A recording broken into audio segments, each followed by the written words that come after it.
Hello, everyone, and welcome to your Niagara Falls experience. We are on episode 29, woohoo! Which means we survived last week. And by last week, I mean both Memorial Day and last week's episode.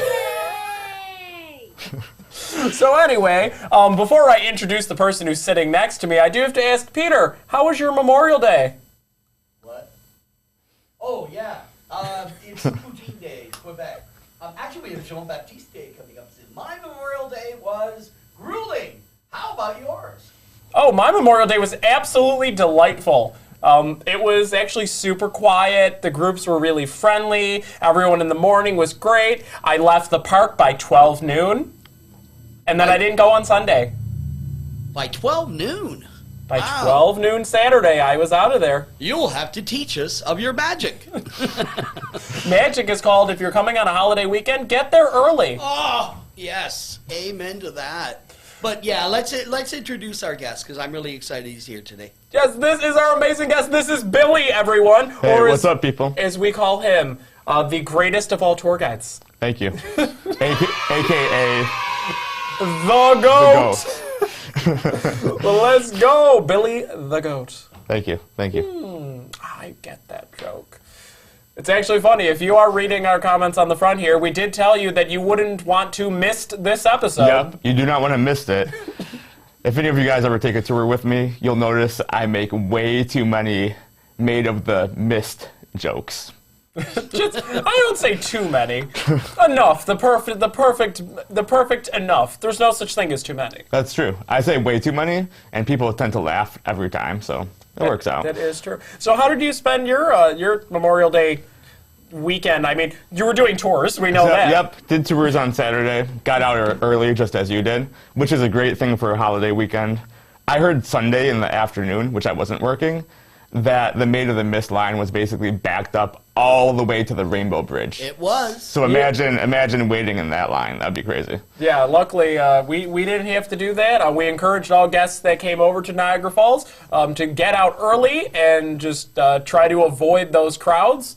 Unfortunately, this is the thing with holiday weekends. You have a lot of crowds, but the earlier you get there, the better, because the Maid of the Mist opens their ticket booths at 8:30 in the morning.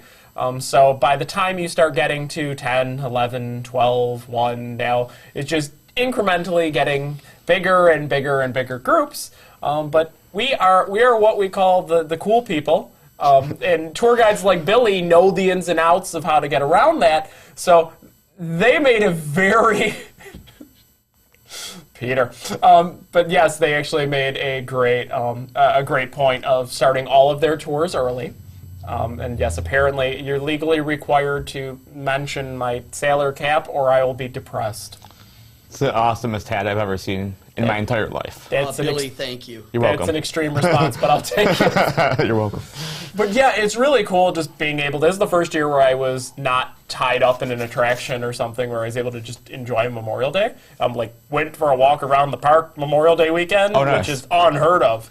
But the other thing I did, actually, Peter, if you go into photos, there's a great photo on Memorial Day itself. It's the first one. It'll say probably Nico 1 or Nico something. They're all named after me. It's the Nico Fantasy Island one. Ah, yes. So yeah, I bought a season pass for Niagara Amusement Park and Splash World, and there was opening weekend. So after I was done doing tours Monday afternoon, I went over to Niagara Amusement Park, watched the Cowboys shootout, got on the train real quick. I only spent an hour there, and it was just still, I got to ride the train, got to do the shootout, got my season pass. I'm in uniform. I'm wearing my pith helmet. I was getting very strange looks at the park. That's funny. Like, they could tell I wasn't working there because I'm not wearing a Hawaiian shirt, and that's kind of their shtick. So I was probably the only person that didn't work there that also didn't look like a tourist. But yeah, that was my fun, weird thing of the week. But yeah, Billy, these are one of the things I gotta say. So in addition to being a tour guide, and we're gonna go back, I want to talk about some of your experiences being a tour guide, what you like about being a tour guide in the Falls. But I also want to mention that you're a photographer. Yes. So let's start with this photo right here, because I want to know, so where was this taken? So this was taken in Santa Maddalena, which is part of the Dolomite region of Italy. So if you imagine the Alps of Switzerland, the Dolomites is the region in Italy that connects with the Alps of Switzerland. Basically, gigantic mountain range. Honestly, it's the most incredible place I've ever been to in my life. Yeah, that one was taken in Santa Maddalena. And I went there about a year ago, last August. Went all around Italy. Italy is definitely the most beautiful country I've been to, especially the Dolomite region.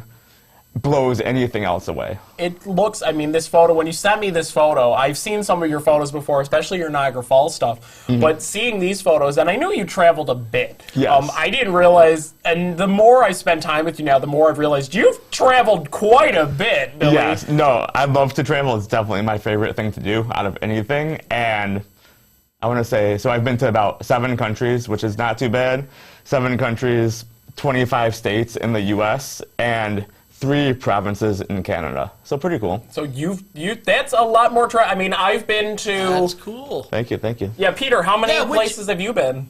27 countries, all the Wow. provinces, and almost all the states. I've got 3 I haven't gone to, Wow. including Hawaii. Yeah, so far out there. But You I'm are- more than 6 times your age. You That's know? true, Like, yep. quite seriously. I mean, I'm Methuselah compared to you. Right. I've been to 2 countries. I mean, if we're counting Epcot World Showcase, I've been to them all, baby. Right. I've been to every country imaginable. Yeah, and I in all seriousness, I always was just telling a tour group earlier today. Travel is free for me because the entire world comes to Niagara Falls. So That's a good point.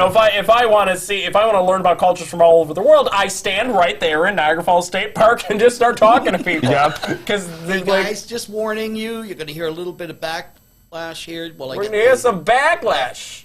There Why we would- go. We got some feedback of the sound because I had to bring it up so you guys could see the comments if they come up. Caleb just joined us. What's up, Caleb? How's Yep, it going? Caleb responded with the goat The emoji. goat, yep. I appreciate Yep, that. let's Appreciate go. And then, so we have another photo, I know, the second photo that Billy sent us, one of 3. And this one, I'm excited for this one. Where you. was this one that we're about to load up? So, interestingly, this was also in the Dolomite region in Italy. Really? So imagine that last photo we just saw with the church and the sunset and the mountain range. That mountain range is actually part of this mountain range from above. So the top level is called Seceda. So Santa Maddalena was the town down below. We actually took a gondola from a town called Ortice, which is about 20 minutes from Santa Maddalena, rode the gondola or the ski lift up the mountain, had to take 2 different ski lifts, took about 25 minutes to get to the top. And this was the amazing view, which is called Seceda. It's absolutely I know I just said the Italian Dolomites were the most incredible place I've been to. I have to reiterate it, because this place specifically in the Dolomites is the most incredible place I've ever seen in my life. I mean, it looks absolutely beautiful. It is super, just amazing. I mean, Thanks. as we're looking over this. And the fact is, I have to reiterate this, Billy took these photos. Billy Yes. is a professional photographer. In addition to being a tour guide, and the greatest of all, being the GOAT, he is a photographer. He is also multilingual.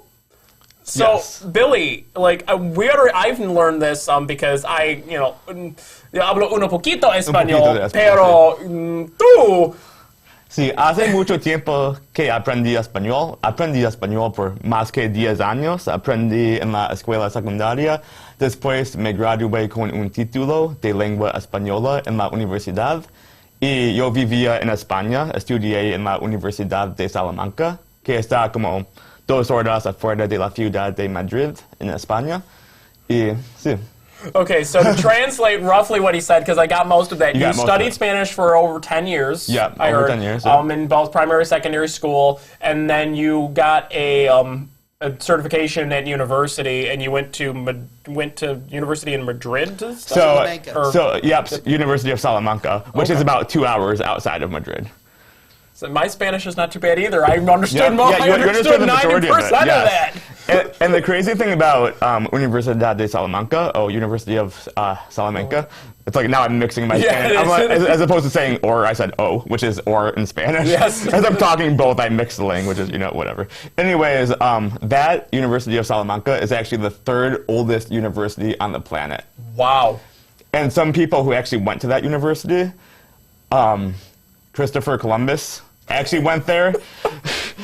And if you heard of Hernan Cortez, the conquistador, he actually studied at University So of all the really swell, nice people Yes. in American history. Exactly. In the history of the New World. Right, exactly. Columbus and Hernan Cortez. Yep, no. But just for perspective, like how long ago that happened. That and was a the long- university's been around for about 1,000 years or so. So that kind of is- crazy. That is crazy. Yeah. That is. So, I mean, okay, you've traveled all over the world. You speak Spanish. Do you speak any? I know you speak bits and pieces of other languages. Yes. So the main one that I'm closest to being trilingual in would be Italian. Which would make sense. They're Yeah. very similar languages. They're both part of the Romantic language. Exactly, yeah. So basically last year when I planned my trip to Italy, I bought my plane ticket in April. I actually went to Italy in August. So during that 4-month period, I downloaded Duolingo and actually learned Italian pretty good. Oh my gosh. So when I was finally there, speaking Italian, pretty good actually. I remember one of the first experiences I had, we were at a train station and we got in from our flight from Rome. We got in pretty early. We had a train to catch to go to Florence, which is about 2 hours away in Tuscany. And the thing was, we got to Rome extra early. We're like, you know what? No point of waiting. Why don't we switch our train ticket to an earlier time? So I decided to go up to some of the workers and try my best at speaking Italian. And then my friend, he studied Latin, so he knows a little bit of the bases of Italian, you know. So I'm trying to talk to this trained person. Then my friend is trying to also speak Italian. And then the girl, she's like, no, I want to talk to him. So I was able to communicate with her and find out where I could go to get my train ticket switched to an earlier time. And then once I got there, like the guy's telling us in Italian, like what platform we have to be at, and I'm like, I understood that pretty good. Like my Italian was actually a lot better than I thought it would be. I appreciate the fact your one friend was like, it's fine, folks. I studied Latin. Yep. Like, I know Latin, it's the same, obviously we're in Rome, the Romans are here, where's the centurions? I could talk to them. Like, I love that you're sitting here, like, at least you know Spanish, and you can kind of twist that because you had been studying Italian, and, you know, they are similar. But for someone I could just picture the train conductor sitting there, you're speaking, like, half Italian, trying to translate it from English to Spanish to Italian. Yep. To break it down. Your friend is speaking like he just came out of the 2nd century AD, and your third friend is just there like winking. Right, exactly. Your buddy's going to conquer the Gauls. Yeah, it was. You know, Billy, that's a cool story because what I learned about some languages, and I've caught pieces of a lot of languages, and they make us take French in school, but is that I've learned enough in every language to say, don't shoot, I'm a table. Don't shoot at the table. No, but in seriousness, I tell everybody who's traveling, if you want to learn the local language, watch American television dubbed in their language. Because you pick up on a lot of, like when you're watching a show, which when I was last in Germany, it was Baywatch. Thank God. But no, seriously, because you catch a lot of body language that helps augment the words, and you do pick up a lot of phrases that way. So yeah, for real. If you're long enough somewhere, if you're going for a year of study, keep watching American television in that language. Yeah, for sure. You know, or British television, the same thing, only a little more posh. Yep. Little more posh, isn't it? Yeah. So, I could speak a little bit of British English, like, Oh, lovely. would you like a bottle of water, mate? Bottle of water. See, the goal of... There's two types of British English. There's the British English where you just get rid of all the consonants. Right. And then there's the British English where you just add all of the consonants. It's true. This is our British English. We are speaking very aggressively at all times. And then there's the Bowl English where everything is just kind of mumbling and merrily. It's the difference between before the pub and after the pub. Yes, exactly. Very good. My mother was from London, that's England. awesome. My father is Scottish. But my mother hated when I did an English accent because she would cuff me across that. Oh, no. I still feel it. How did that get along if you have one from London, the other one from Scotland? They got great. But but my mother she could spot what street you were from in London. But she hated when we did the accent because the kids, because Americans borrow from several dialects to create an accent that works for them. You know, actors have to work very hard to find the specific geographical accent to a movie they're doing. But we would just pour a little bit of cocktail, a little bit of stuff, you know. And in the end, my mother just wouldn't put up with it. Yeah, so you're having your Dick Van Dyke moment? Yeah, exactly. It makes sense. Oh, this last photo. So this is the last photo that Billy sent over. This one is super recognizable. Anyone who's watched our show, you know what this is. Leave a comment down below. Try to guess the location. I'm guessing Iguazu. Iguazu Falls. I'm guessing Iguazu Falls. Yep. It looks a little cold. They must have had a cold spell down there in bit. Central America. But no, of course. So this is the Horseshoe Falls in winter. So when was this? Because the Canadian boat is operating in this photo. So yes, this it is. Been in... Yeah. So it's funny. A lot of people ask me if this was photoshopped, if the boat was photoshopped in. The boat is actually not photoshopped in. This happened about November. I want to say it was November of 2017. So it's been a while, and the Canadian boat in the past has gone a lot later into the season than the U.S. boat. So this boat was operating, I want to say it was middle of November 2017, and I was like, oh my God, that's cool. With like the tree all iced over, I was like, that's a really cool picture. That is a fantastic, and it's weird because it's funny, the boat looks oddly so warm in that photo. It does. But the falls look so cold in that photo. The people look like they had a benefit of something like time tickets or something. I don't know. Right. Yeah, that's what it seems.